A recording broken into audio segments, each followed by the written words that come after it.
భక్తి ప్రేక్షకులకు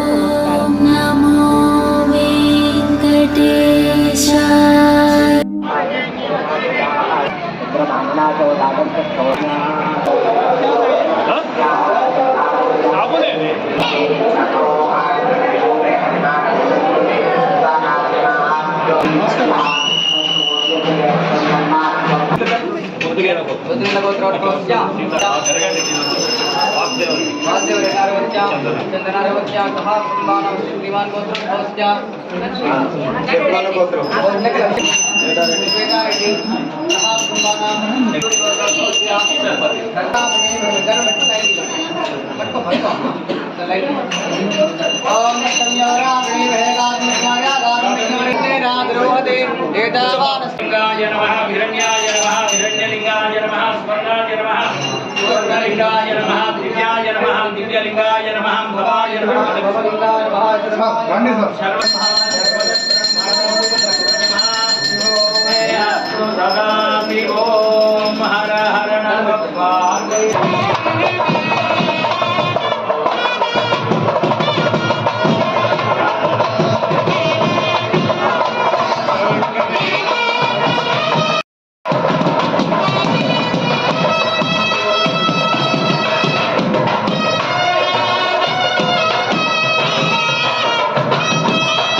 చెరువుగట్టు శ్రీ పార్వతీ జడల రామలింగేశ్వర స్వామి ఆలయాన్ని మహాశివరాత్రి సందర్భంగా సందర్శించుకొని స్వామివారి గారి ఆశీర్వాదం తీసుకొని ఈ నియోజకవర్గ ప్రజలు బాగుండాలి, ఈ రాష్ట్ర ప్రజలు బాగుండాలి, భగవంతుడి శివరాత్రి సందర్భంగా మా ముఖ్యమంత్రి గారికి మా మంత్రి గారికి మంచి ఆశీర్వాదం ఇచ్చి మంచి సుపరిపాలన అందించేటువంటి ఒక శక్తిని ఇవ్వాలని చెప్పేసి కోరుకోవటం జరిగింది.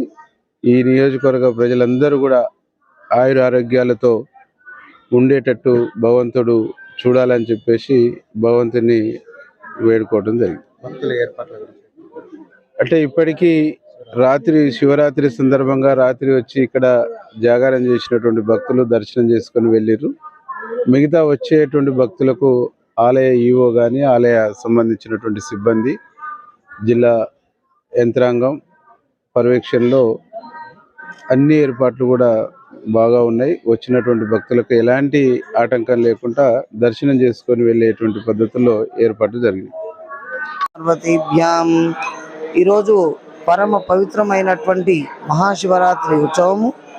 ఈ యొక్క శివరాత్రిని పురస్కరించుకొని ఆ పరమశివుడు లింగావతారము ధరించి లింగ రూపము ధరించి బ్రహ్మ విష్ణు ఆదువులకు కనువిప్పు కలిగించినటువంటి పరమ పవిత్రమైనటువంటి సుదినము కాబట్టి ఈరోజు స్వామికి విశేషంగా అభిషేక ప్రియ శివ, అభిషేకం చేస్తే స్వామి సంతుష్టుడైతాడు, సకల కోరికలు కూడా మనకు తీరుస్తాడు. అటువంటి ఆ పరమశివుడు ఈ క్షేత్రంలో జడల రామలింగేశ్వర స్వామిగా వెలుగొందుతూ అనేక మంది లక్షలాది మంది భక్తులకు ఆయన యొక్క అనుగ్రహాన్ని ప్రసాదిస్తూ లోకాన్నంతా కూడా ధర్మో రక్షతి రక్షిత, ధర్మం చక్కగా నడవాలని, సనాతన ధర్మం వృద్ధి పొందాలని, తద్వారా మానవులు జీవులందరూ కూడా క్షేమంగా సంతోషంగా ఉండాలని ఈరోజు ఆ యొక్క పరమ పవిత్రమైనటువంటి మహాశివరాత్రి పురస్కరించుకొని స్వామివారిని దర్శించుకున్నటువంటి సమస్త భక్తులకు ఆ జడల రామలింగేశ్వర స్వామి వారి సంపూర్ణమైనటువంటి అనుగ్రహం కలుగుగాక. లోకా సమస్త సుఖినో భవంతు.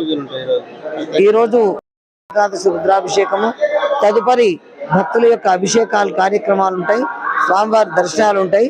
ఇంకా ఈరోజు రుద్రహోమం ఉంటుంది, అది ప్రతి మాసంలో జరిగేటటువంటిది. కాబట్టి రేపు లేదు ఎల్లుండి అమావాస్య కార్యక్రమం పుష్పార్చన ఉంటుంది. శుభం.